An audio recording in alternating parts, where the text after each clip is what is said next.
வணக்கம் நண்பா, welcome to VJSK film. So இன்றைக்கி வந்து பார்க்க போகிறோன்னா நம்ம சித்தார்த்த ஆக்டிங்கில் அப்கம் ரிலீஸ் ஆகக்கூடிய ஒரு தமிழ் திரைப்படம் தான் 3BHK.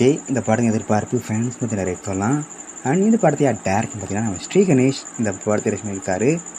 அண்ட் இந்த படத்துக்கான ஸ்டார் காஸ்ட் பார்த்தீங்கன்னா நம்ம சித்தார்த், சரத்குமார், யோகி பாபு, மீதா ரங்கோநாத், தேவயானி மற்றும் பல தமிழ் ஸ்டார் காஸ்ட் இந்த படத்தில் வச்சுருக்காங்க. ஸோ இந்த படத்தை பற்றி இப்போ என்ன பார்த்தீங்கன்னா, இந்த படம் லிஸ்ட்டை கன்ஃபார்ம் பண்ணிட்டாங்க. இந்த படத்தை இப்போ ஜூலை மந்த்து 4 தேட்டருக்கு போகிறாங்க. ஸோ வெயிட் பண்ணி பார்ப்போம் இந்த 3BHK படம் இதை ஒருத்தர் பண்ண போகிறாங்கன்னு. அண்ட் படத்துக்கான ட்ரெயிலர் பற்றின அப்டேட் கிடைச்சதும் நான் இதில் கன்ஃபார்ம் அப்டேட் பண்ணுறேன். அன்பி பிடிச்சிருந்தா லைக் பண்ணுங்க, ஷேர் பண்ணுங்கள். அண்ட் மறக்க நம்மள சப்ஸ்கிரைப் பண்ணிக்கோங்க. மீண்டும் இது போன்ற வீடியோவில் சந்திப்போம்.